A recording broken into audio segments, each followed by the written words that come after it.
Assalamu alaikum everyone, welcome back to Pepe Update. Today we have cycles and we're going to talk about a little bit of cycles as well. And these cycles are more like presentations of swing trade candidates. So what I'm trying to say here is that quarters in a year have a lot of meaning in crypto. So what are the quarters? A lot of people think, what is Q1, right? So what is going to be Q1, Adam? What do you mean by Q1? What do you mean by Q2? It's not fancy words. It's just that these are quarter 1, 2, 3 to 4, 5, right? Oh, not 5, but 4. Because in a year you have 12 months. So the first 3 is going to be Q1, right? So you divide it by 4 or you divide it by 3, you get 4 different parts of a month, which are quarters, right? The first Q1 and Q2 are going to be the first 6 months. Q3 and Q4 are going to be the last 6 months. And these have effects. These are not just quarters, but they have effect. And it has been concluded by a lot of crypto community out there. If you go on tradingview.com and you read about other traders, they're going to talk about it. If you go on YouTube, you check it, people are going to talk about it. And the famous one is Q4, which is the best one amongst every one of them, which we saw, right? So this was Q4. You can see it does prove itself.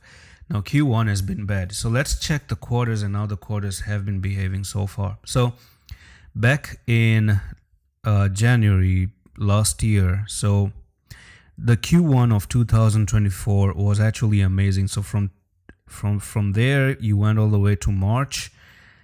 And you can see that it was an amazing Q1. So this was how the Q1 actually was last year. It was a move to the upside. And this was totally opposite, right? So the Q1 of 2025 is the polar opposite of what you did last year. Okay.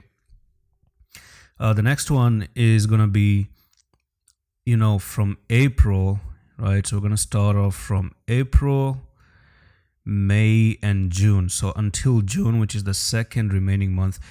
Actually, this was also pretty good. If you notice, the Q2 was also pretty good.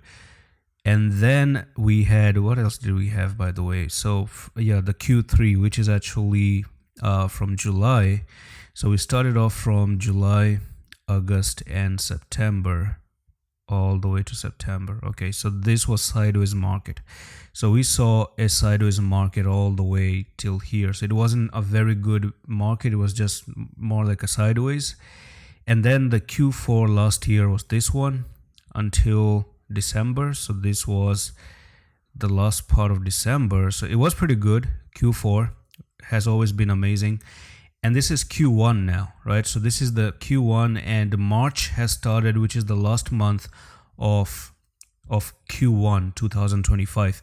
Now basically we have 30 more days. Of course, March just started off, and it could be that we see a technical target all the way down to maybe 418 by the end of the month, and March can actually be the bottom for this correction, right? So Q1 2025 can end being the bottom of 2025. And then in Q2, what is going to happen from April, May, and June, right? The story doesn't end, because you can see these cycles are impressive. You can still have a quarter that brings big green candles, just like we saw back last year. Do you see that? One huge good quarter can actually change a lot of things. And that's the reason why I say you cannot really lose hope in crypto, right? When you think about cycles, you just know what is going on. So Q1, of course, you've broken the trend line. You're looking to come down to 470 or even down to 418.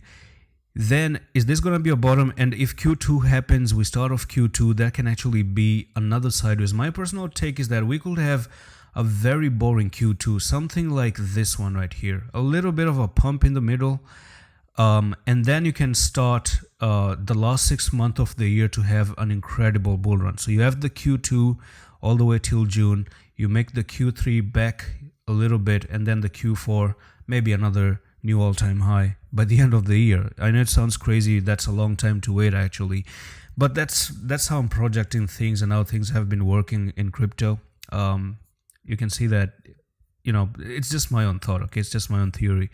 Nothing is guaranteed in here. Anything can happen. So you have a break of a trend line, and one more thing is that you also have a move down, a bear flag in here. So the bear flag has a technical target. We're gonna take that from top to bottom. I think this bear flag shows a move down to nearly 510.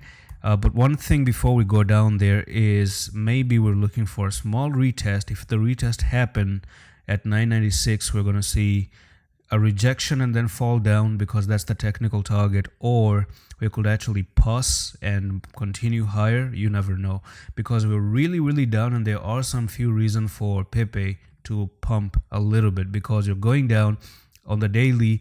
It's lower lows. On the RSI, it's actually some move to the upside. So we really have a bullish divergence right now. And still, it kind of looks like it's a good time to enter, but the RSI is not the only thing I'm going to take into consideration. Support and resistance is important. And right now you're losing all the support you have. Okay, you had the trend line here, you lost it, and you can go for the retest, get rejected, and then go down. So that's all for the video, and I'm going to see you in the next one. Love.